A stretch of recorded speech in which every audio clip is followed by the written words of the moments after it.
एक मंगलमय प्रसंग पे हम सब इकट्ठे हुए हैं और ये प्रसंग है यहाँ जीन मंदिर के श्री आदिनाथ आदि जिनेन्द्र देव की पावन पंचकल्याणक पूर्वक प्रतिष्ठा के 50 साल पूर्ण होने जा रहा है। शायद 50 साल पहले का ये प्रसंग में जो उपस्थित थे अभी शायद यहाँ आए भी होंगे, कोई पता नहीं है, लेकिन उस समय की थोड़ी चर्चा करके जानकारी के बाद अपना जो नियम सार के 8वें नंबर के श्लोक पे थोड़ी हम स्वाध्याय करेंगे। पूज्य गुरुदेव श्री 75 में 1975 में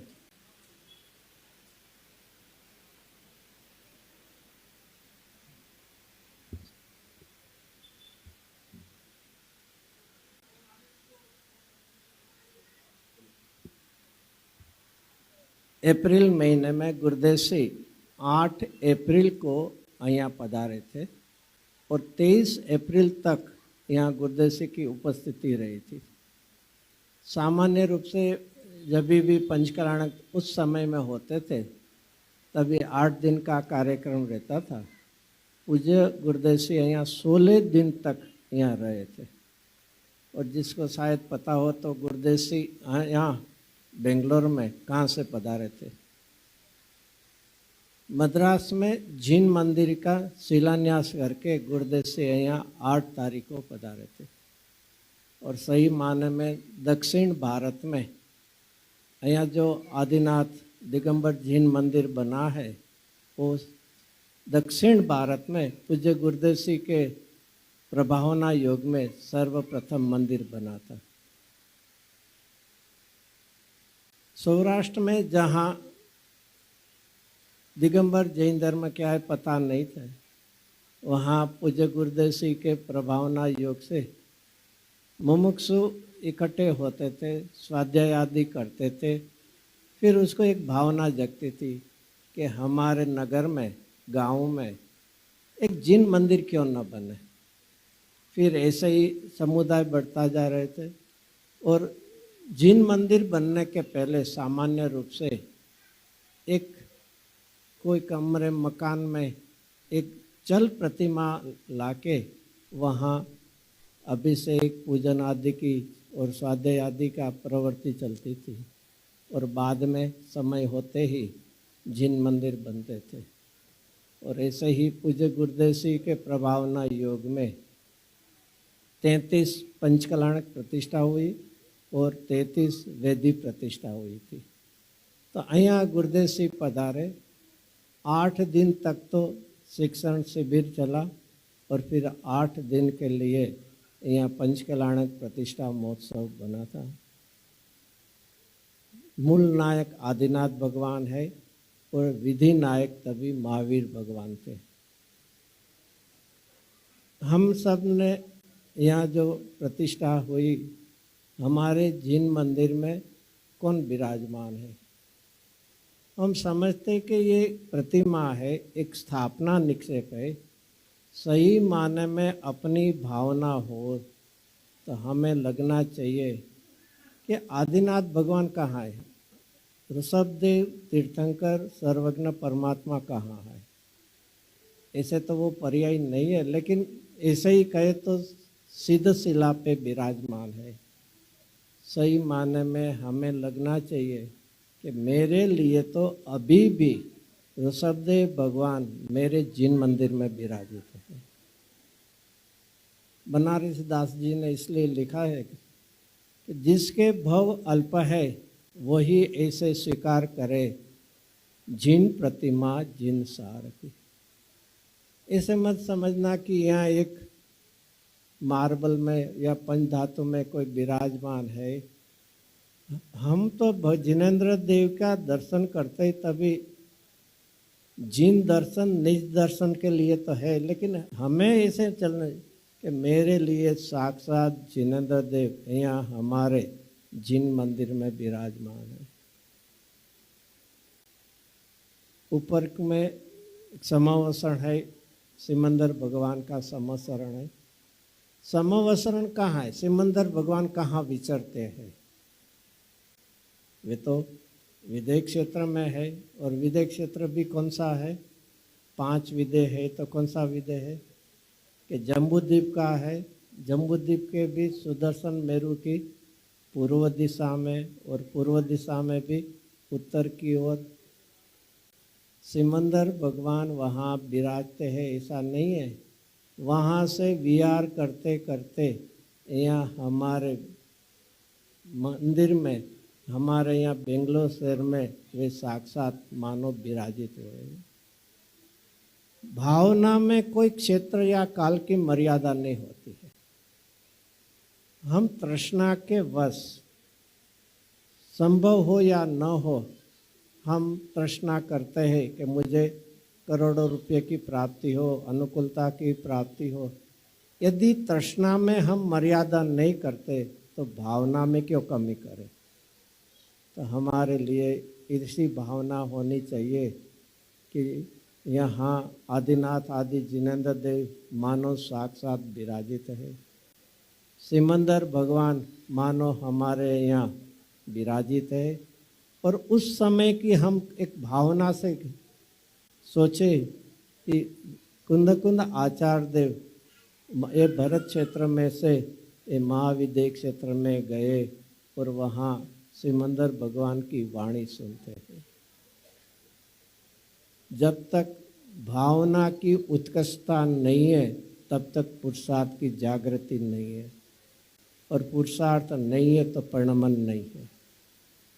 भावना के साथ पुरुषार्थ की जागृति है, और पुरुषार्थ करे और परिणमन न हो ऐसा कभी संभव नहीं है। पुण्य से संयोग है और पुरुषार्थ से स्वभाव है। हमें क्या चाहिए? हम पुण्य करके संयोग की तो तृष्णा करते हैं, लेकिन पुरुषार्थ करके स्वभाव की प्राप्ति की कभी भावना नहीं करते हैं। तो यहाँ जिनेंद्र देव हमारी सबकी भावना थी तो विराजित हुए।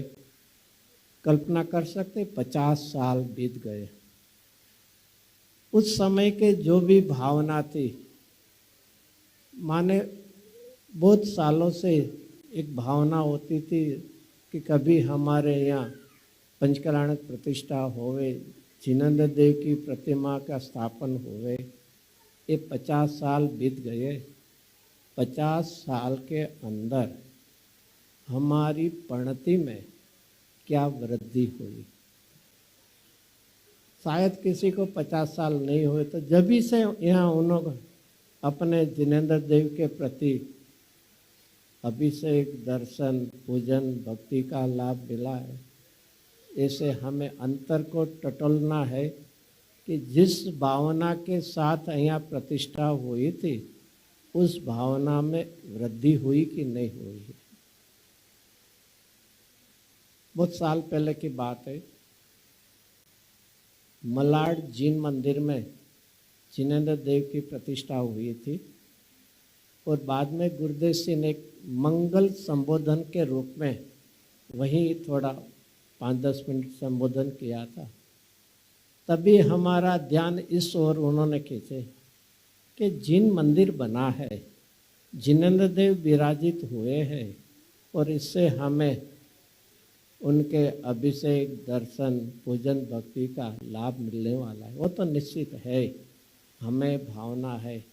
लेकिन इस जिन मंदिर बनने की एक सार्थकता क्या है कि उसमें निरंतर जिन वाणी गूंजनी चाहिए। जिनेंद्र देव है, हमारे उपकारी है, हमारे हित में वे निमित्त भी है।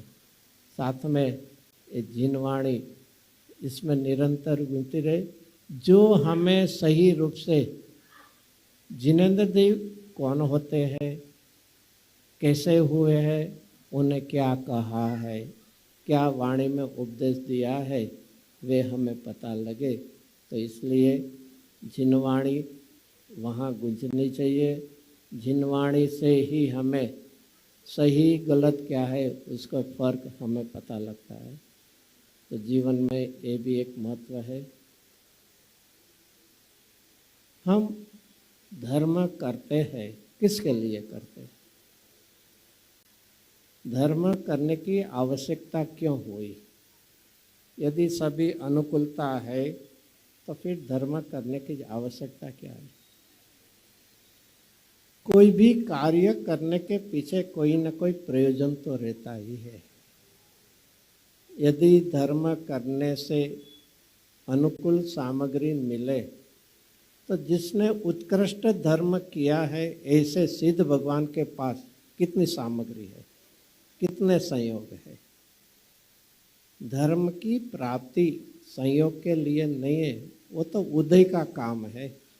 धर्म तो आत्महित के लिए है, सुख की प्राप्ति के लिए है। तो हमें सुख की प्राप्ति करनी है, उसका अर्थ है हम दुखी है। सुख के अभाव में ही सुख करने की भावना जागृत होती है, और सुख नहीं है तो ऐसा मत समझना हमें कुछ सुख भी नहीं और दुख भी नहीं, ऐसे नहीं है। सुख के अभाव में दुख है। तो यहाँ हमें जिनेंद्र देव का दर्शन करते हैं, जिनवाणी का श्रवण करते हैं और उस पर पूज्य गुरुदेव जी के इसमें मर्म को प्रकाशित करने वाली वाणी सुनते हैं तो हमें वस्तु स्वरूप का यथार्थ ख्याल आता है। एक और भी एक गुरुदेव जी का एक सबसे पुराना प्रवचन जो रिकॉर्डेड अपने पास है वो कौन सी साल का होगा, अंदाज से आप सोच लीजिए।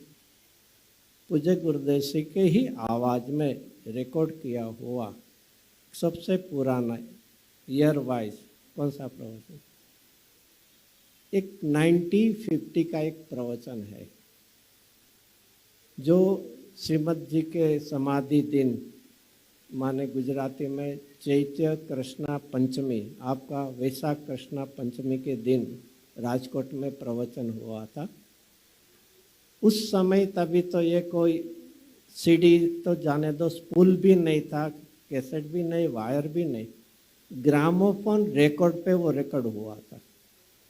आप ग्रामोफोन रिकॉर्ड तो समझते होंगे, जो बड़ी आती थी ना, और उस वहाँ उस समय की company the gramophone company of India, जिसको HMV नाम के प्रसिद्ध है, उसमें रिकॉर्ड की गई थी तभी की। अभी उसका कॉपी CD में है, वितराग वाणी में भी है। इसमें एक बहुत गुरुदेव जी ने उस प्रसंग पे श्रीमद जी का एक पद लिया था, इसमें से एक थोड़ा अर्थ निकाला, इसके लिए ये लिया। उन्होंने तभी एक प्रश्न उठाया कि आप धर्म करके सुख की प्राप्ति की चाहना करते हो, तो पहले प्रश्न उठाया कि पूर्ण सुख के प्राप्त कोई जगत में आत्मा है कि तू अकेला ही वो सुख प्राप्ति के मार्ग पे चलने वाला है? जिसने परिपूर्ण सुख की प्राप्ति है ऐसे कोई जीव है, आत्मा है? तो स्वयं गुरुदेव जी हाँ ऐसे है, ऐसे दो चार नहीं, अनंत आत्मा है। फिर दूसरा प्रश्न उठाया कि यदि उसने पूर्ण सुख की प्राप्ति की है तो उस प्राप्ति की विधि, उसका उपाय, जिसको प्रोसेस, उन्होंने सीक्रेट रखा है या जगत प्रसिद्ध किया है? कई बार ऐसे होती है कि अपने को जो प्राप्ति हुई उसका हम क्या करते हैं, सीक्रेट रखते हैं, प्रसिद्ध नहीं करते। तो स्वयं गुरुदेव जी कहते हैं नहीं, उन्होंने जिस विधि से, जिस प्रकार से ये पूर्ण सुख की प्राप्ति की, उसकी उन्होंने प्रसिद्धि भी की है। और भी तो उन्होंने जो बात की है उसको कोई समझाने वाला है कोई? तो क्या हाँ, समझाने वाले भी है। आप समझ सकते हैं ये तीन में गुरुदेव जी ने क्या सिद्ध किया? देव शास्त्र गुरु सिद्ध किया। परिपूर्ण सुख को प्राप्त कौन है? जिसको हम कहते हैं सर्वज्ञ वितराग हितोपदेशित है। फिर उन्होंने उसका उपाय बताया, तो किस में है सुरक्षित?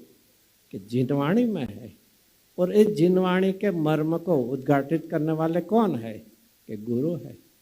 एक ही प्रवचन में एक ही प्रकार से गुरुदेव जी ने, और ये सबसे पहले सीखना है जब तक सच्चे देव शास्त्र गुरु की पहचान नहीं है, विश्वास नहीं है, श्रद्धा नहीं है, तो जैन धर्म में प्रविष्ट ही नहीं होंगे। जीवन में जहाँ तक मुझे जो प्राप्त करना है उसे प्राप्त करने वाले कौन है, उन्होंने क्या किया था तो ये प्राप्त हुआ, और ऐसा समझाने वाले, उस मार्ग पे चलने वाले कोई है कि नहीं। तो जीवन में सर्वप्रथम ऐसे समय सार जी की चौथी गाथा में भी कुंदकुंद आचार्य देव ने स्वयं 3 बात बताई, श्रुत, परिचित और अनुभूत। जब तक तू जिनवाणी सुनता नहीं है, उसके मर्म को हृदयगत करते नहीं, तब तक आगे बढ़ने का प्रश्न ही नहीं है। फिर जिनवाणी सुनने के बाद दूसरा बोल कौन लिया है? परिचय। परिचय क्या करना है?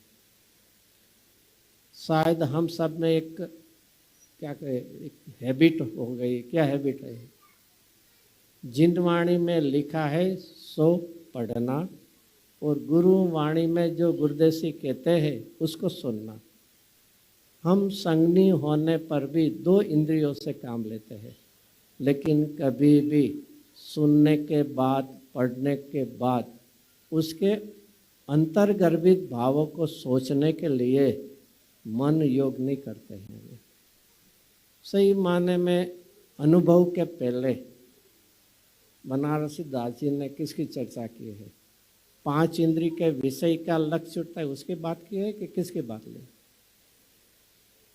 वस्तु विचारत। पहले तो 5 इंद्रिय के विषय और उसके तो वो चर्चा ही ले नहीं, वहाँ से तो उपयोग हट गया है। अभी कहाँ चलता है उपयोग? विकल्प में कहाँ चलता है? तत्व संबंधी है, नए पक्ष संबंधी है। अरे जिस विषय का अनुभव होने वाला है, ऐसे ही शुद्ध बुद्ध विज्ञान घन चैतन्य घन ज्ञानमय आत्मा की चर्चा, तो वो किससे आधार से वो विकल्प चल रहे हैं? मन के संबंध में। तो वस्तु विचारते हैं तब तक है, लेकिन जब भी अंतरंग एकाग्रता का प्रसंग आता है तभी मन पावे विषय।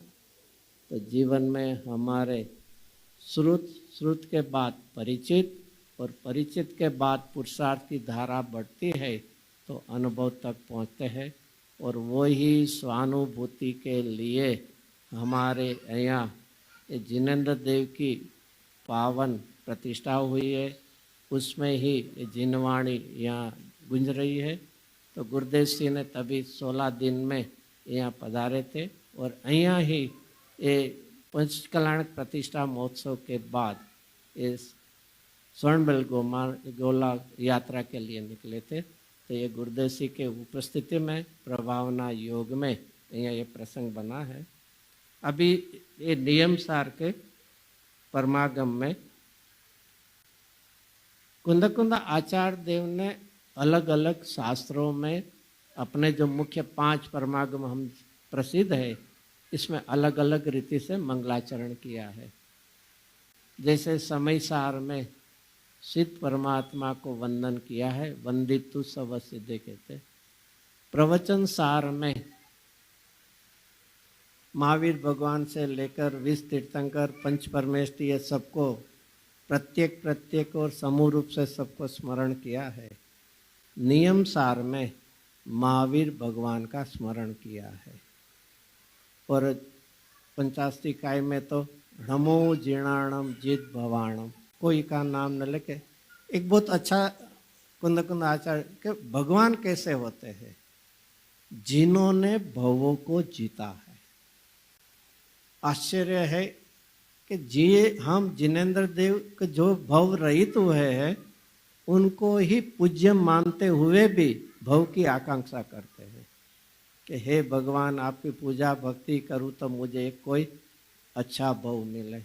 भव रहित भगवान के सामने भव की कांक्षा करना, इससे बड़ा कौन मिथ्या अभिप्राय होगा? तो ऐसे करके सभी में अलग अलग है। तो यहाँ ये नियम सार में महावीर परमात्मा को ह्रमियूणम जीणम वीरम करके इस प्रारंभ किया है। एक इससे विचार करें, पांचों परमागमों का एक संकलन के रूप में सोचे तो सर्वप्रथम जैसे श्रुत में तो पंच परमागम में से कौन सा आएगा? प्रवचन सार। श्रुत है, द्रव्य श्रुत है, भगवान की दिव्य ध्वनि और उसमें सार। तो भगवान की दिव्य ध्वनि में पूरा 6 द्रव्य की चर्चा है, पूरे 3 लोक की रचना की विचार है, कर्म प्रकृति के भी है और श्लाका पुरुषों का भी वर्णन है, चारों अनुयोग से ऐसे वर्णन है। लेकिन सब में सार कौन है? प्रवचन सार, विशिष्ट रूप से दिव्य ध्वनि भगवान की, तो उसमें सार कौन है? तो सार है समय सार, शुद्ध आत्मा। कभी भी ग्रहण करने योग्य कौन होता है? अशुद्धता या शुद्धता? शुद्धता ही ग्रहण करने योग्य है। तो शुद्धता किसे कहते हैं? कुंद कुंद आचार्य देव ने ही समय सार में एक कौन सी गाथा में कि शुद्ध किसे कहते हैं? जो अपने स्वभाव से एकत्व हो और जो विभाव से विभक्त हो। और वही 5वीं गाथा में कहा कि मैं पूरे समय सार में किसकी चर्चा करूंगा? एकत्व विभक्त आत्मा। बस पूरे समय सार की कोई भी गाथा लो, अमृतचंद्राचार्य देव या जयसेनाचार्य कोई भी टीका के वाक्य लो, इसमें से एकत्व विभक्त, दूसरे शब्दों में कहे एक में दूसरे का अभाव, उसका नाम ही शुद्धता है, मिलावट बिना का।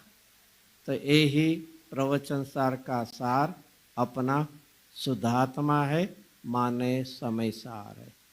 तो जिसने अपने शुद्धात्मा का अवलंबन लिया तो उसको क्या होगा कि नियम सार प्रकट होता है। पहले निमित्त रूप से प्रवचन सार तीर्थंकर परमात्मा की वाणी के लेकर कोई भी ज्ञानियों की देशना लब्धि और उसमें से क्या निकालना है, सारभूत क्या निकालना है। जीवन में हमें साध्य चाहिए, साध्य के लिए ध्यान करना है, लेकिन ध्यान का विषय ध्येय क्या है उसकी पतित नहीं, उसका हमें पता ही नहीं है कि साध्य माने सिद्ध दशा प्रकट करनी है, उसके लिए शुक्ल ध्यान धर्म ध्यान की आवश्यकता है, लेकिन वो ध्यन का विषय कौन है? तो यहाँ हमें समय सार में इस शुद्धात्मा वो ध्येय तत्व की बात की, और ऐसे ही ध्येय तत्व का आश्रय करते हैं तो क्या प्रकट होता है? मोक्ष मार्ग, नियम सार।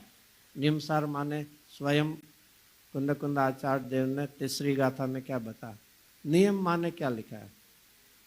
जो अवश्य करने योग्य है। अवश्य करने योग्य कौन होता है? द्रव्य होता है, गुण होता है, पर्याय होता है, कौन होता है? अवश्य करने योग्य कार्य होता है, और कार्य है वो पर्याय में होता है। द्रव्य और गुण को सदा है, इसमें कोई करने की आवश्यकता है ही नहीं, क्योंकि वे कैसे होते हैं? पूर्ण है, निरपेक्ष है, और निरपेक्ष होने से ही उसको तो 5 भाव में से कौन सा कहते हैं? परम पारणामिक भाव निरपेक्ष है। बाकी कोई भी उत्पाद वाली पर्याय है वो सापेक्ष होती है।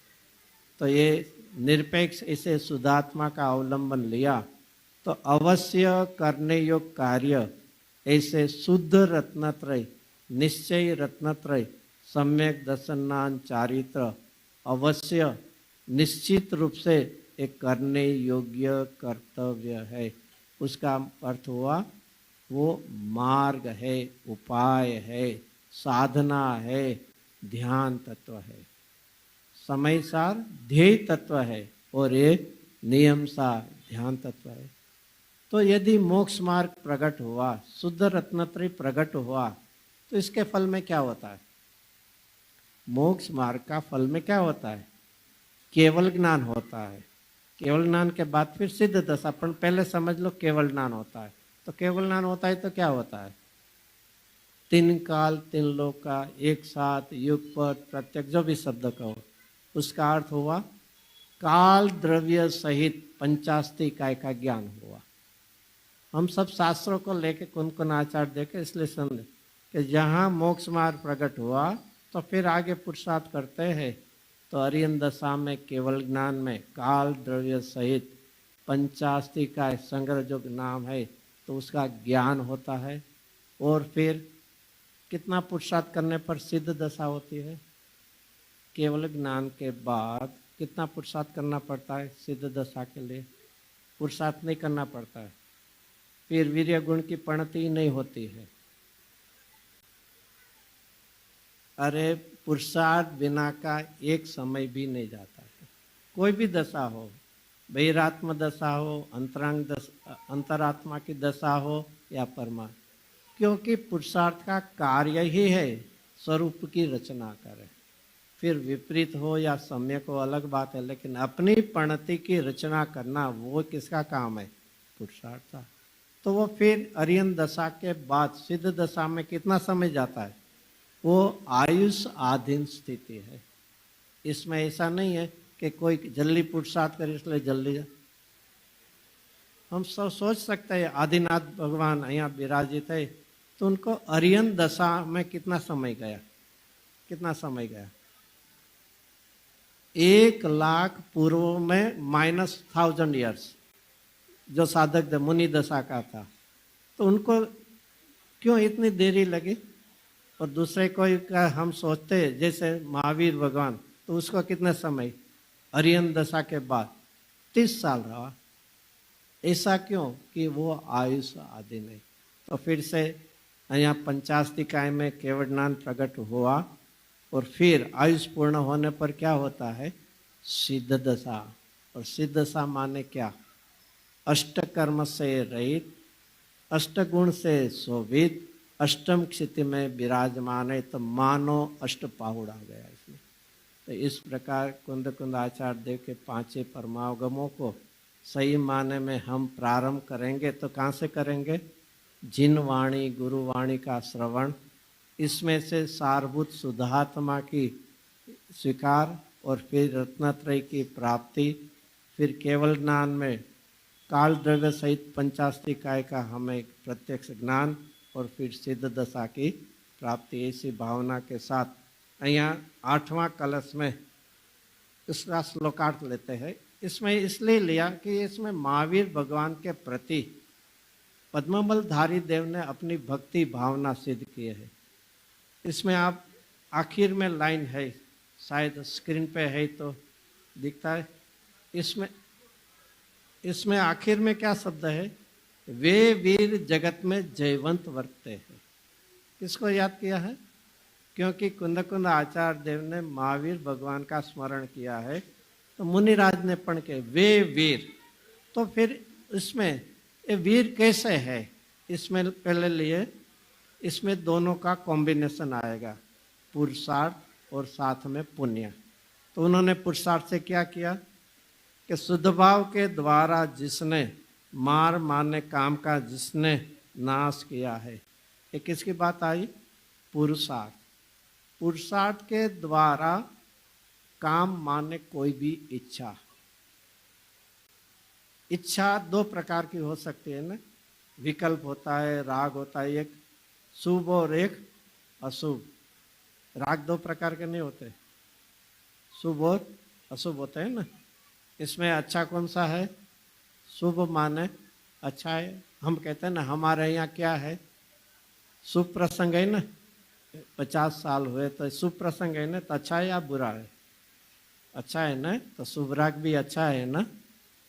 जीवन में कभी भी इतना सोचना, जो अखंड रूप पूरा विश्व ज्ञेय है, इसमें कभी भी इष्ट अनिष्ट का भेद मत करना। जो अखंड है ही रूप है, ऐसे आश्रम में कभी भी अच्छा बुरा, ऐसा पुण्य पाप, ऐसा भेद मत करना। है सही, लेकिन वो दोनों में कोई अच्छा बुरा से ऐसा नहीं करना। और अपना जो आश्रयभूत अखंड तत्व है, इसमें कभी भी गुण भेद भी मत करना। लेकिन गलती क्या करते हैं? जहाँ भेद करना नहीं है वहाँ भेद करते जा रहे हैं। संयोग में विभाव में, और जहाँ अखंडपना करना है वहाँ गुणभेद करके विकल्प करके हम रुक जाते। तो यहाँ कैसे है महावीर परमात्मा यहाँ तक कैसे पहुँचे, पूर्णता तक कैसे पहुँचे। सामान्य रूप से जब भी वीर शब्द आता है ना हमारे सुनने में, तो वाचक का हमें वाच्य क्या दिखता है? वीर शब्द वाचक शब्द का वाचक कि उन्होंने किसी पे कसाई करके विजय पाई होंगी। तो महावीर भगवान वीर कैसे बने? कसाई करना वो कोई पुरुषार्थ नहीं है, वीरता नहीं है, कायरता है, जो उन्होंने अपने ही दोषों का अभाव किया है। हम दूसरे का अभाव चाहते हैं, लेकिन सही माने में अपने ही राग द्वेष मिथ्यात्व रूप दोषों का नाश किया है।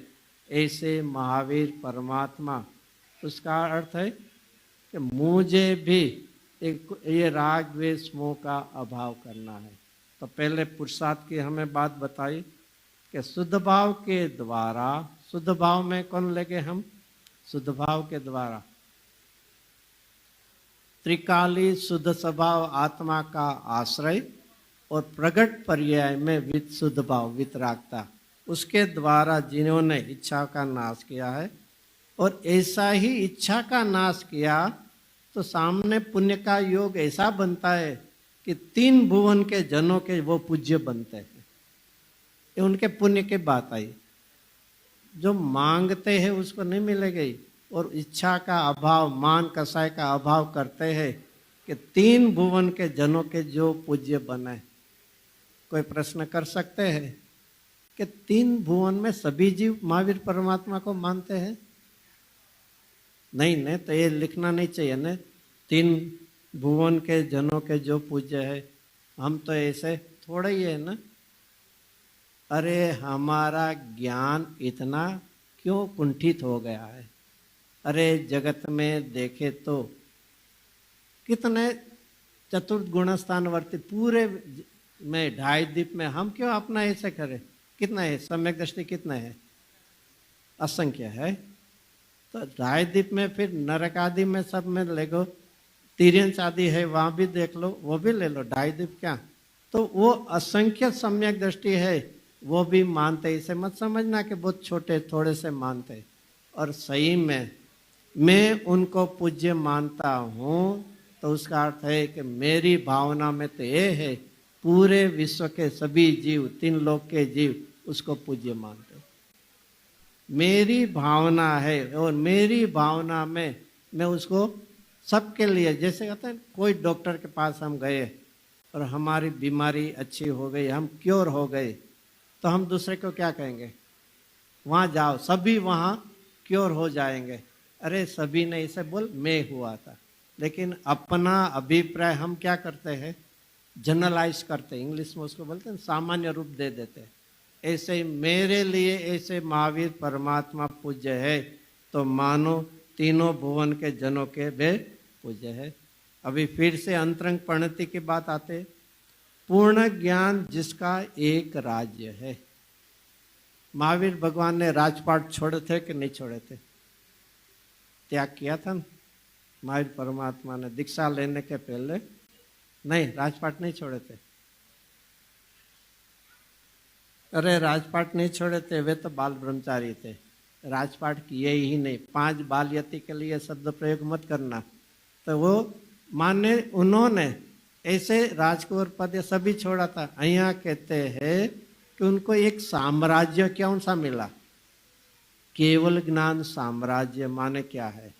अरे उन्होंने जैसा देखा है ऐसा ही सभी पदार्थों का परिणमन होता है। यहाँ मैं राजा हूँ इसका विकल्प नहीं है। ज्ञान में इतना आया है कि ज्ञान में सभी पदार्थों का सिर्फ चेतन नहीं है, कोई भी पदार्थ का परिणमन जैसा उन्होंने देखा है ऐसा ही वहाँ परिणमन होता है। जैसे कि राजा होता है, किंग होता है, तो उसकी ही ऑर्डर, अभिप्राय माना या आज्ञा ये पूरे में राज्य में चलते। तो उनके एक पूर्ण ज्ञान जिसका एक राज्य है। ये अपने पुरुषार्थ की बात की। फिर चौथा बोल पुण्य का आधार, देवों के समाज जिसको नमन करते हैं। इसमें क्यों देवों के समाज 3 भुवन के जन्म तो आ गए, फिर इसमें एक इस विशिष्ट रूप से जो 100 इंद्रों द्वारा पूजित है। यहाँ ऐसे सामान्य नहीं, देवों द्वारा भी, माने देव के भी देव है, देवादि देव है वे। ऐसे तो गंधर्व आदि देव के भी देव है, लेकिन यहाँ जो पुण्य के अधिक है, पुण्य के अधिक वाले, पवित्रता की पुण्यता के वाले को पूजते हैं। उसका जगत में हुआ पुण्य वो पूजनी नहीं है, पवित्रता पूजनी है, वितरागता पूजनी है। कम से कम एक जैनी होके, हम सब जैन मार्ग में है कि नहीं, कम से कम जैन मार्ग में तो है कि नहीं। हम कुदेव आदि को आज किसी को नहीं मानते हैं, तो हम जैन मार्ग में है ही ना, जैन मार्ग में है ना। जैन मार्ग पुरुषार्थ से मिलता है, जैन कुल पुण्य से मिला है। हम कहाँ हैं? जैन कुल में है। निश्चित रूप से जैन कुल पुण्य से मिला है, लेकिन मार्ग का मिलना किससे होता है? पुरुषार्थ से होता है। तो यहाँ कहते हैं कि देवो जिसको नमन करते, जिसको तू अधिक मानता है, तू जो स्वर्ग के लिए तृष्णा करता है, लेकिन वे देव भी जिसके चरणों में नमन करते हैं, तो कम से कम पुण्य से अधिक वितरागता का स्वीकार कर। फिर से आता है पुरुषार्थ की बात। जन्म वृक्ष का बीज जिसने नष्ट किया है, जन्म वृक्ष, जन्म वृक्ष कौन सा दिखता है? कहीं जन्म वृक्ष कहीं दिखता है? 84 लाख योनि कभी कल्पना किए हैं हमने? यहाँ जिसको हम देख के घृणा होती है, तिरस्कार होता है, ऐसे ही योनि में हम अनंत बार गए हैं। कम से कम अभी स्थिरता चाहिए, तो कम से कम स्थिर स्वभाव तक पहुंचना पड़े। तो 84 लाख योनि उसका वृक्ष कि मिथ्यात्व की जड़ में से उत्पन्न होते हैं। तो मिथ्यात्व रूपी बीज को जिन्होंने क्या किया है? कम किया है कि क्या किया है? नष्ट किया है। कई जगह तो ऐसे आते जला डाला है, और जला डाला जो बीज है ना, उसमें कभी भी वृक्ष नहीं होता है। तो जन्म वृक्ष का बीज जिसने, ये देखो इसमें एक एक पुरुषार्थ की बात चल रही है, और साथ में किसकी बात चल रही है? साथ में पुण्य कैसा है। तो इसमें आगे पुण्य की बात करते हैं। गुरुदेव जी इस सब वाक्य पे हमें फोकस कराते थे। शब्द क्या मुनिराज ने लिखा है? समवसरण में जिसका निवास है। किसका निवास है? यहाँ किसकी बात है? सिमंदर भगवान की बात है कि किसकी बात है? किसके चल रही है? महावीर भगवान। तो जब भी पद्मप्रभ मलधारी देव इस श्लोक की रचना करते थे, तभी महावीर भगवान कहाँ विराजमान थे? तो यहाँ तो लिखते है समवसरण में जिसका निवास है। देखिए, कभी भी भावना में तर्क लगाना नहीं। भावना की अपनी एक कोई परिस्थिति होती है। अरे जहाँ में एक मुनिराज की भावना की एक अनुमान करते हैं कि जहाँ उनके शासन में उन्होंने जो उपदेश दिया, ऐसे नियम सार की माने टीका करता हूँ, तो ऐसा ही भावना जगते। माने यहाँ विपुलाचल पर्वत पे महावीर परमात्मा विराजमान है, उनकी दिव्य ध्वनि खिर रही है, मैं उनको सुनता हूँ, और वही भावों को मैं यहाँ टीका में रचता हूँ। भावना में कभी भी कमी मत करना। क्षेत्र और काल इसकी भावना में अप्लाई होते नहीं है। जीवन में ऐसी के समवसरण में जिसका निवास है, मानो साक्षात महावीर भगवान विराजमान है और मैं उनकी दिव्य ध्वनि झेल रहा हूँ। ऐसी भावना करके ये भक्ति होती है। नहीं, महावीर भगवान तो हो गए थे, पहले हो गए थे, अभी ऐसे नहीं। मेरे लिए, मेरी भावना के लिए। अरे एक राग के विषय में हम क्या करते? राग के विषय में करते। समझ लो कोई और चीज रहता है, और हमें उसके लिए कोई वीडियो कॉलिंग करेंगे तो कैसा दिखता है, कैसा लगता है? मानो प्रत्यक्ष मिला। एक राग के वश में तुझे प्रत्यक्ष पना लगता है, तो अपने उपकारी के प्रति भावना में ऐसा प्रत्यक्षपना क्यों न लगे। तो यह मुनिराज ने इसे लेकर, और आखिर में एक पुण्य बाह्य से देखे तो समोषण में, लेकिन सही में क्या है, केवल सी माने केवल ज्ञान दर्शन रूप लक्ष्मी जिसमें वस है। भगवान कहाँ बसते? अपने केवल दर्शन ज्ञान में, अनंत चतुष्टय में, अनंत गुणों की निर्मल पर्याय में बसते। ऐसे महावीर परमात्मा की पहचान करके, इस समोषण में तो एक संयोग से है, बाकी सही में अनंत चतुष्टय में विराजित ऐसे महावीर परमात्मा मेरे लिए पूज्य है, क्योंकि मुझे भी अनंत चतुष्टय की प्राप्ति है।